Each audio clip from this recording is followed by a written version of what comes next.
So thank you for joining us for the first Kenya SLCP project webinar series addressing multiple benefits pathways for climate change, air quality, and human health. My name is Arnold Kipchumba, the project officer for the Kenya SLCP project.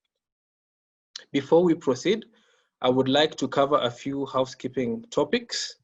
So today's webinar is being recorded. We will be able to share a link with you after the event is complete. We welcome you to revisit the content yourself and share it with colleagues. All attendees are also requested to mute their audio unless when asking questions. The panelists are also allowed to have their video on. So kindly panelists, if you don't mind, you can turn on your videos. We also invite your comments and questions. So please look at the Q&A chat box on your screen. If you think of a question for the speakers at any point, just type it in there and the moderator will either pose it to the speakers at that time or hold it for discussion at the end of the event. Great. So allow me to briefly give background information about the Kenya SLCP project. The Kenya SLCP project is a one-year project that aims to understand the scale and status of short-lived climate pollutants, in particular black carbon, on air pollution, climate change, and women's health in Kenya. The project aims, one, to quantify short-lived climate pollutants and the effect it has on air quality, climate change, and household health issues in Kenya. Two, develop an app-based model for estimation of short-lived climate pollutants and in particular black carbon at household level. Model the spatial dispersal of vehicular emission pollutants and map populations at risk in Nairobi County and Nakuru County. Also, to create awareness and sensitization of the harmful effects of black carbon on air quality, climate change, and women's health. And last but not least, analysis of the existing legislative framework on short-lived climate pollutants, on air quality, climate change, and gender. Also to recommend strategies on how to strengthen the integration of short-lived climate pollutants to the national determined contributions at national level. Further, the project is designed from the understanding that in Kenyan society, women are primarily responsible for cooking, thus they are more or are disproportionately exposed to health damaging pollutants generated from use of biomass for combustion as opposed to men.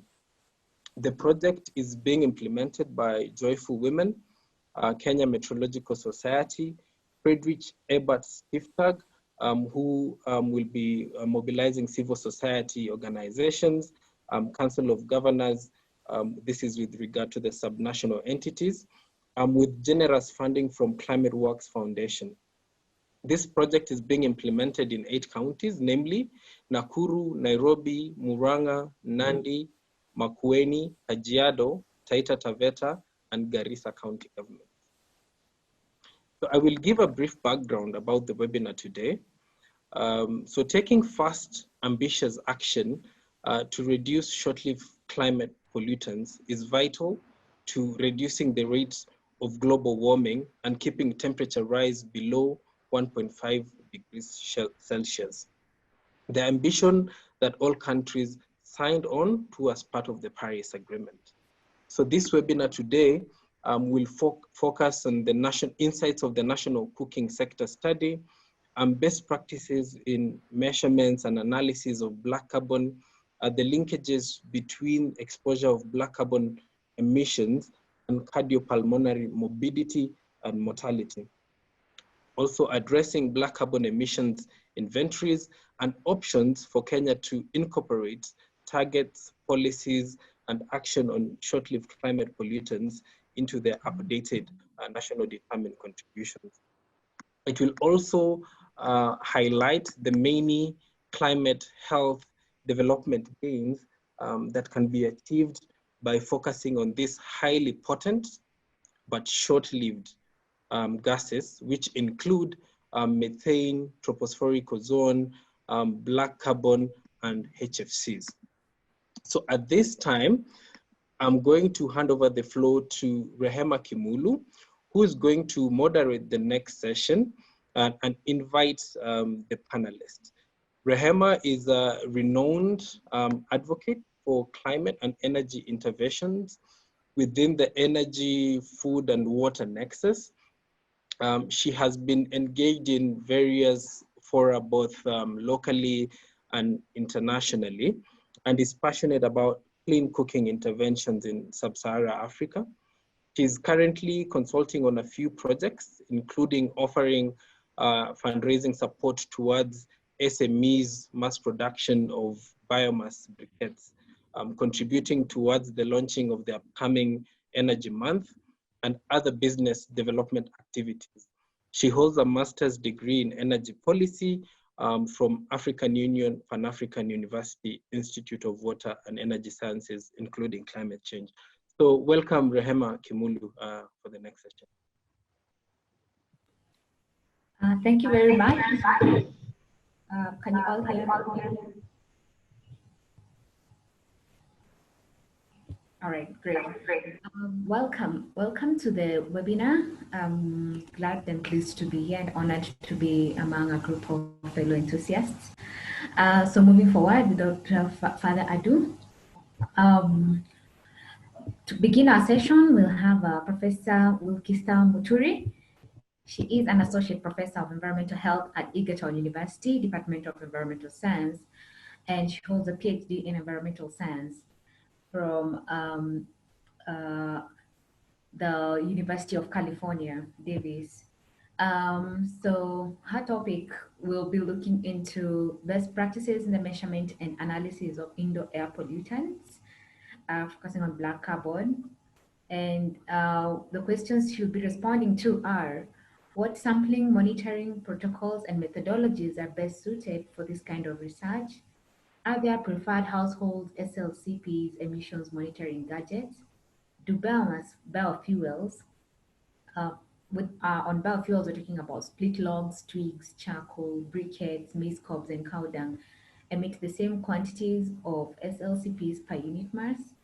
And what are the household members' risk levels exposure to SLCPs based on African traditional gender roles?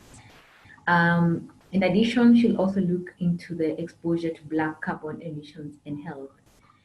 So I will hand over the floor to you, Professor Wilkista Muturi. Please proceed with your presentation. We have around 10 to 15 minutes, if I'm not wrong, Arnold. Yes. And 25 minutes. Yeah. Around 25 minutes. Okay, great. Yeah. Okay, thank you. Thank you, Rehema. Good morning, everyone. Thank you for the invitation to participate in this webinar. It was a short notice, but happy that I was able to put something together that we are going to share this morning. I hope you can hear me. So I will first start with the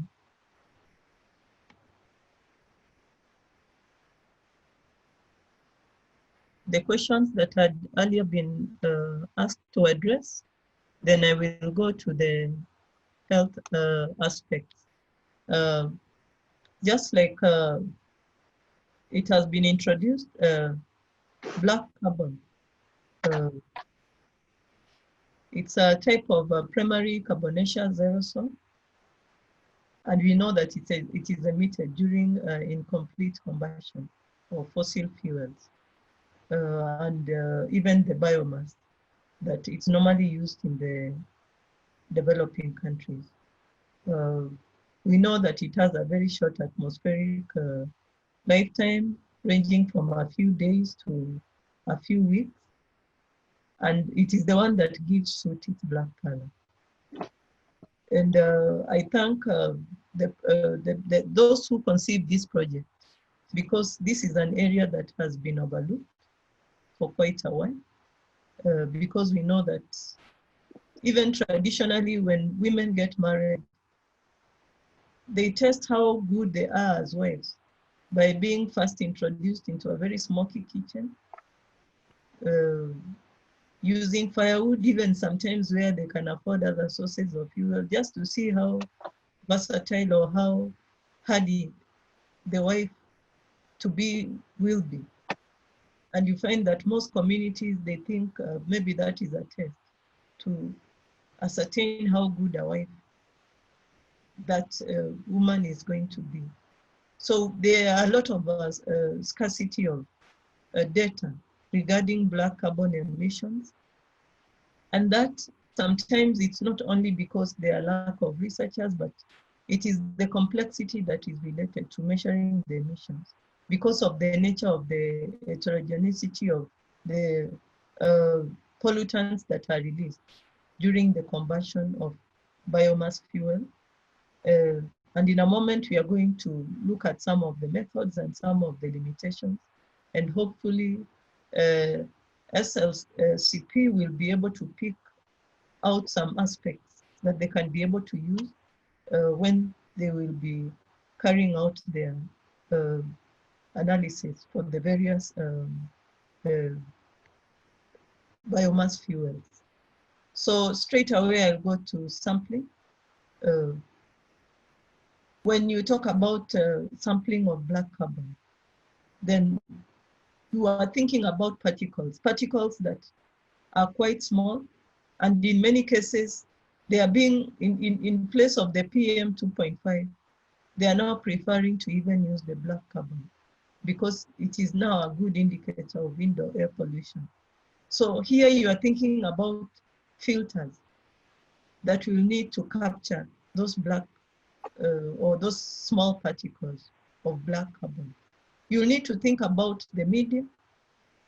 You need to think about the filter holders and what is going to enhance the flow or the movement of air towards these filters so that they can be able to capture the black soot that you want to capture from the biomass fuel so that you can be able to analyze. There are different types of filters, different types of media and even holders, and even the ones that are able to control the movement of air. But what is going to determine the specific one? First and foremost, it is the cost and availability. And this is based on where in the world you are situated and what you have around your environment. You will find a lot of studies in Bangladesh, some have been done in West Africa, and they have captured items that are within their reach and within their cost. Later on, I'm going to share several references where you can get some of these sampling methods that have been used locally and that can be customized depending on the local conditions. The second aspect that you need to consider when you're thinking about the sampling is whether you're going to do personal sampling or ambient air. So if you want to really capture how much an individual is exposed to black carbon, then you'll need to do personal sampling. And if this is going to happen, then that will determine the kind of filter. Or is it the ambient air within the kitchen environment? And if you're going to use the boiling water test to be able to do this, then it depends on the nature of the kitchen. So again, that will determine the kind of filters and where they are going to be placed. And then also the method that is going to be used eventually for analysis. It will determine the kind of filters to be used and the filter media and holders, and definitely the available technical expertise. So the filters may either be quartz, they may be glass, depending on the analysis method. And then when you're determining the black carbon or the elemental carbon, there are different methods to determine this concentration. And what really determines this is the chemical and the physical properties of this carbon and also the absorption properties of the particles, because there are certain methods that may be optical, that quantify the light absorbing component of these particles, and they are based on the fact that the black carbon is able to absorb the light due to its black color, because we know it is black, and black is a very good absorber. Then the thermo-optical methods, they determine the quantity of the graphite-like elemental carbon based on its stability at high temperatures in an inert atmosphere.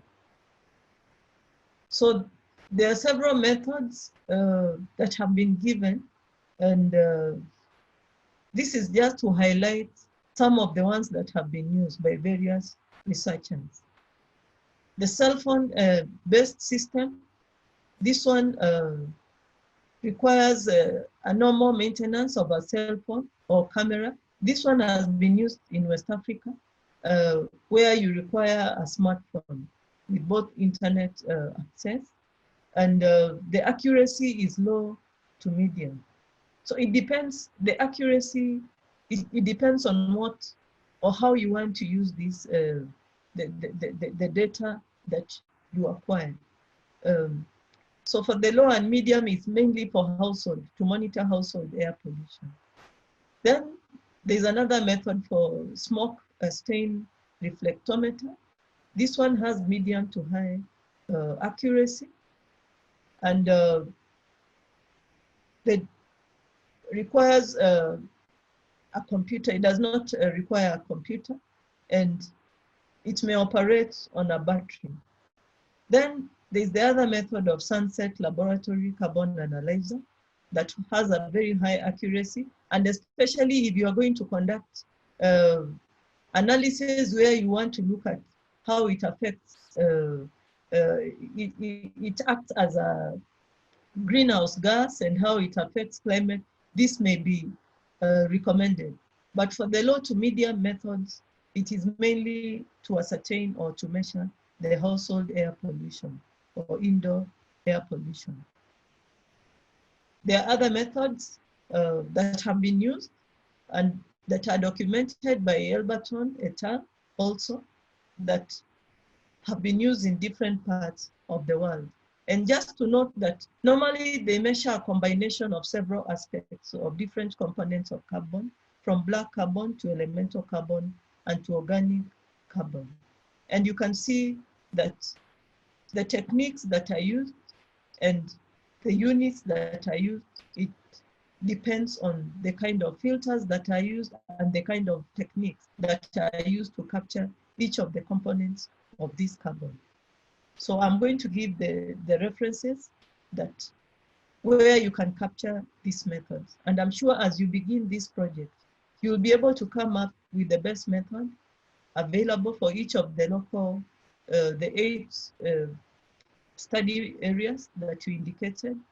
And you'll be able to capture even what is now coming up, because there are a lot of novel ways that are coming up now of measuring indoor air pollutants. I'm in touch with some researchers in University of Texas, where their students have even developed some samplers and gadgets, small gadgets that can be fixed within homes to be able to capture some of these pollutants, including even black carbon. So I'm sure this is an area that where even the young people who are IT savvy and who some of our electrical engineers and electronic engineers, they can be able to come up with gadgets that can be used for this kind of analysis and to capture and to sample some of the indoor pollutants, including black carbon. Just limitations to some of these methods that are highlighted. For the optical ones, the extent of the field loading, it can influence the particles, so it may bias the results. When using the reflectometer method, the device is in direct contact with the filter surface, so this may lead to potential mass loss or cross-contamination. When the methods that depend on aerosol absorption on different wavelengths, the measurements may be affected by the interference with other light absorbing components. Because you realize that when you are collecting indoor air pollutants, it's a whole mix, including even other volatile organic compounds. Also, for the three methods that were earlier highlighted, the results may be influenced by chemical compositions and emission sources of the aerosol, the filter loading, and the uniformity of the particle deposit, because you may not influence how uniformly it is deposited on the filter. So that again could be a challenge. And then also the methods that were assessed, they quantify black carbon and elemental carbon concentrations, but they may not measure organic carbon. So if they are being used in climate studies, it may not give very accurate results. But then when you want to ascertain the household air pollution, this may be viable. So these are the references for sampling and analysis of black carbon. They are available online. This can assist in trying to get a mix of methods for sampling and for analysis that can be able to suit the particular area, because it is very temperature specific, very humidity specific, and it also depends on the kind of cook stoves that are being used. It depends on the temperatures or the fuel that is being burned. So this will be able to give you quite a good mix of methods that you can be able to use. What is the future of indoor air pollution analysis? I've put it together as indoor air pollution analysis because you find that the gadgets may analyze more than one indoor air pollutant. We have gas sensors to construct miniature electronic nose which can detect poisonous organic vapors indoors. There are those that combine multiple sensors into one unit, means for more broadly assessing conditions that are related to adverse health effects. Now there are smart homes where you find gadgets are fixed and a higher level of automation regarding household appliances where they may detect when levels of organic indoor air pollutants go beyond a certain level. There are personalized systems that are available. And like I said, this is an area where people can now come up with gadgets based on the local conditions. And like I indicated, there are some gadgets already that are being shipped into the country that can be mounted in homes and that can be able to capture some of these pollutants. And this is an area that now there's a lot of research being done and a lot of gadgets coming up, and it is an area where upcoming innovators can be able to take advantage and come up with solutions for household air pollution. So also novel sensor systems. We have real-time monitors, volatile organic carbon sensor systems. We have multi-sensor platform with a variety of sensors to monitor indoor air quality parameters. So there are all these that maybe the project can take advantage of and maybe come up with a platform where this can be done. Do biofuels emit the same amount of SLCPs per unit mass? Definitely no, because what influences the type and formation of soot and heavy hydrocarbons, there are aspects, different aspects. The ash content of fuel, the particle size of fuel, you find that those fuels that are more fine, you find that they burn more completely. So you find that they release less of the soot, less of the black carbon. There are those ones that have a higher ash content, than others. There are those that have a higher proportion of organic content, and we know that it is the organic content that burns up. So they have, if they have more organic content, it means they'll have less of ash, and vice versa. So it depends on the particle size and the content of for the non-organic and the organic component. I just have a figure here from Atiku et al. 2016, just to show some study that was done. And you can see that there were different types of wood that that were being analyzed for organic carbon and elemental carbon. And you can see that definitely different types of fuel will emit different quantities of black carbon. And also what has been documented in literature is that also the kind of cookstoves that are used will be able also to yield different amounts of carbon, of black carbon.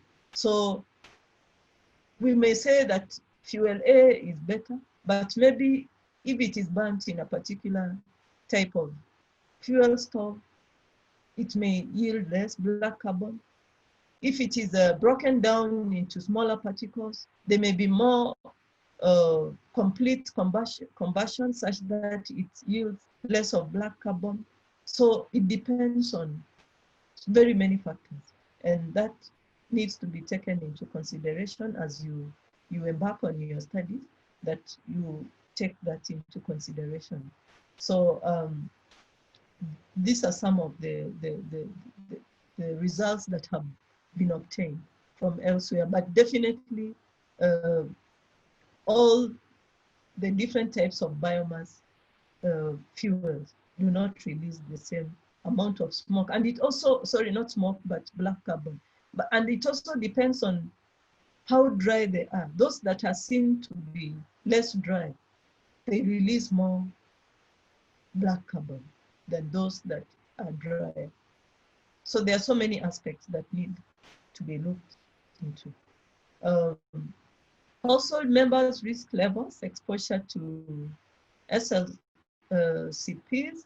I got this diagram from Ciencia and Colectiva 2011, just to highlight a few issues, because when it comes to risk levels and exposure, there are several aspects that we need to consider. The concentration of the black carbon, for how long has the exposure occurred? The exposure may be acute or chronic, but in most cases for black carbon, it is chronic. But how much time do they spend around the black carbon? And what times of the day? And of course, that now is going to dictate the dose of the exposure. It's going to dictate the dose of the exposure. And of course, when it reaches a threshold, then it may trigger a negative response, and that's what we are referring to as an effective dose. And that is what will lead to a health outcome. But there are two important aspects here that are important. The gender, because there are gender-based roles that dictate who stays in the kitchen, who works more in the kitchen. Then there are the sex-based factors that determine it is the anatomy and the other physiological functions that influence the health outcomes. And in a short while, I'm going to highlight a few of these, just to understand that there's a big difference between boys and girls. Yes, girls stay in the kitchen for longer, but in certain aspects, boys may be harmed, especially as babies, because for young children, whether boy or girl, they have to stay with the mother in the kitchen. But then it has been seen that boys, especially prenatally and when they are babies, they tend to be affected more by the black soot because of their genetic makeup.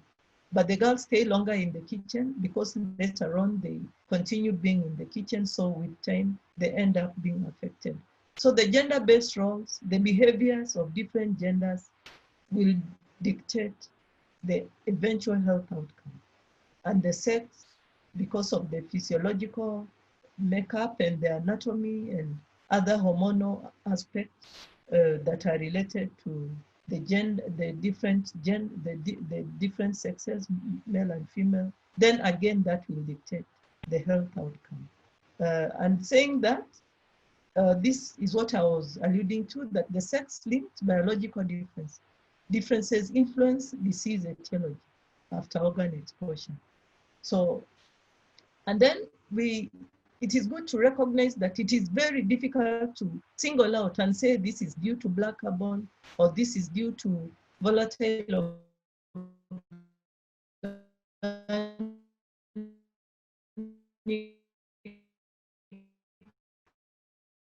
compounds. They draw the biological effects of environmentally derived and organ resilience. For example, women, other than being indoors cooking using biomass fuel, they'll also be cleaning using solvents that contain volatile organic compounds and other allergens. So the health outcome may not only be due to black carbon, but because of these core exposures. So it is important to be alive to that fact. And like I said before, the sex determines the availability of target organs and the hormonal systemic regulation. So again, as you study that, it is important to be alive to that fact that there are many other factors that are going to influence the health outcomes based on the gender roles and based on the sexes. The health effects of household air pollution from cooking.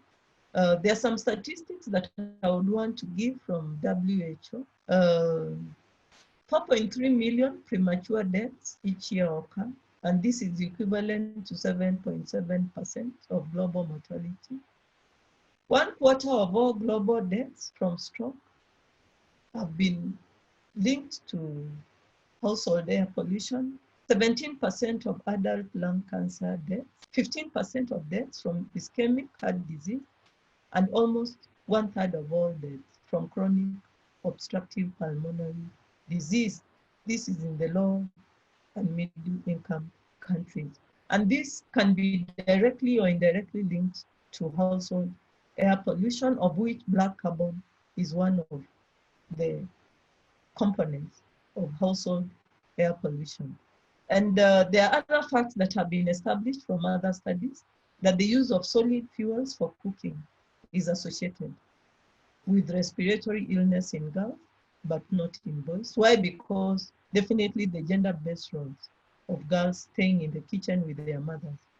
Prenatal exposure to indoor air pollution correlates with stunting among boys, but not among girls, which is consistent with the biological explanation. Because prenatally, boys are very susceptible, and you find that they'll tend to be more stunting among boys, low birth weight among children, male children or infants, due to indoor air pollution when their mothers are pregnant. And then postnatal exposure is also associated with stunting in both genders. Now after they are born, because the children tend to stay with the mothers in the kitchen. Numerous studies have demonstrated a direct relationship between exposure to that kind of pollution and adverse outcomes, such as inflammation and the oxidative stress. And it is good to know that now black carbon may be a better indicator of indoor air pollution more than the PM2.5, because you find that it acts as a piggyback because there are other pollutants or chemicals that attach themselves to the black carbon. So it becomes like a vehicle, and that's why I was saying like co-exposure is a very important aspect when you are looking at the health outcomes of black carbon, because it does not occur alone. It occurs alongside other toxic chemicals because it acts as a very good vehicle where they attach themselves. Also some emerging, but still tentative evidence is that household air pollution increases the risk of other important health problems, especially people already who are predisposed to other respiratory infections like asthma or conditions, those with chronic respiratory conditions like asthma. And then it may also enhance the ear and upper respiratory infections. It has been linked to TB, and it has been linked to some cancers. And I think in the early days, the chimney sweeps in Britain, there were certain cancers that were seen in these individuals. So there are a lot of issues around black carbon and alongside other organic pollutants that arise from the burning of biomass fuel. And now cataracts, which is the main cause of blindness in the LMICs, it is seen, it has been related to cataract formation. And what I can, or what has been indicated is that household air pollution is the second most important health factor for women and girls globally. And it is responsible for more than half of the deaths from pneumonia in children under 5 years old. And know that this is a real issue because pneumonia is a big killer, especially in developing countries. And children can be affected for the rest of their lives because it can compromise lung structure and function. And lastly, empirical studies suggest that early exposure to household air pollution might affect children's cognitive development, and this will affect them for the rest of their lives. So that is what I had for this morning. I hope I was able to give information that can form a basis for discussion, that can can provoke further thought and maybe further insight into this study as they begin this project. I wish you well, and I hope that you'll be able to attain all your objectives as we look forward to dealing with indoor air pollution that is becoming a real concern, because a lot of emphasis was laid on outdoor air pollution, because indoor, that is my space, but I think it is important that we give indoor air pollution or household air pollution the attention that it deserves. Thank you very much. Thank you so much, Professor Hulkista. There's one question here from Dr. Richard Muita. He's asking whether we have local dealers in indoor pollution measurement sensors and what options or recommendations are available. You can respond in just a few minutes, and then we can proceed to the next. Okay, thank you. There are increasingly now there are more local dealers. I can't call myself a dealer, but I have connections in, like I said, in the University of Texas.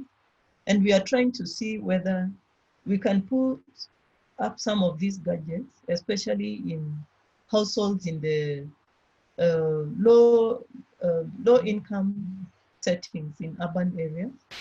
So it is a project that we want to begin to see how well those sensors work. And if there are people who are interested, and maybe since SLCP are beginning this, maybe it is we can link up with those who are like-minded and you may be interested, so that we see how we can go about this. But there are now these sensors in the market, and yeah, there are those who are dealing with them. And we can be able to customize them for local conditions, because those are very much American, like though they have been distributed to various parts of the world. Yeah, there are those who are dealing with this. So it is possible to link up with those who have these gadgets and who can be able to assist in setting up in homes, especially in low income settings, in urban Kenya, especially. Yeah. Right, thank you very much. I see a set of more questions coming in, but I will postpone them to the next Q&A session.